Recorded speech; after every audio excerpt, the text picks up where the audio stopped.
Hey YouTube. So real quick on the oil pickup tube, I've decided to get a Pioneer oil pickup tube brace from Summit Racing. Go look it up. It's a way to secure the pickup tube and prevent it from coming out or spinning by the use of a brace and a bolt and the two existing bolts on the oil pump housing. I decided not to go around town looking for some welder to help me out. It's going to end up to a lot of driving, and who knows what I'm going to get into. So it's $18 on Summit. I don't think I can go wrong. It's got good reviews. On to the next little bit of a challenge here. So I decided I didn't want a spin-on type filter. I didn't want a canister style filter.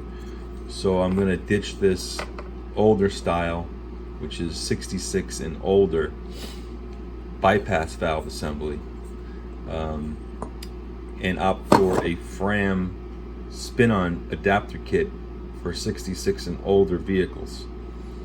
The instructions are pretty clear, except there's no mention of installing the gasket when you put your first piece on. I'm assuming they're just assuming that you know to use the gasket.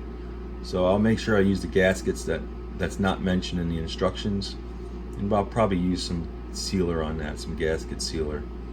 As far as the bolts go, I'll torque these bolts that are supplied down to the torque specs for the bolts that should be with this, which I don't have because for some reason they were not with the engine, and this was just stuck in, and I guess it was just being held by crud or whatever, or oil.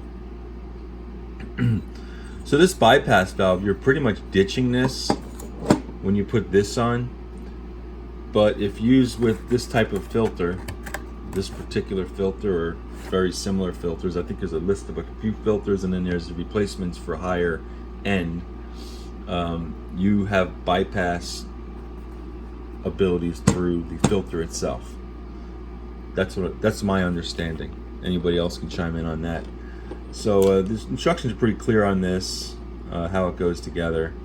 And again, you're getting rid of this. There's three types of these. There's one that looks similar to this that can be adapted to an even later model with a spin-on, but this original style, you can't. You have to buy something aftermarket. I picked this up on Summit. They're not cheap. This is like $40-something, and there's other ones that do different things, and you can actually keep this and keep the original bypass and add something, but they're cheaper, and there's lots of options. But in the end, I think this is the one that's been around the longest, and I think it's successful, and it seems to be put together quite well, and I opted to do it this style. My parts guy, who didn't sell any of the versions, said his recollection was that Fram makes the part to make the spin-on adapter for the older motors. He's been in the business a long time, so I'm assuming that he steered me the right way in my final decision to go with this Fram. It's called the Fram Racing Oil Filter Adapter Kit, and it's HPK1, so it's for 66 and older engines. And I'll be installing that, and then I'll be checking in with you guys again. Have a good day.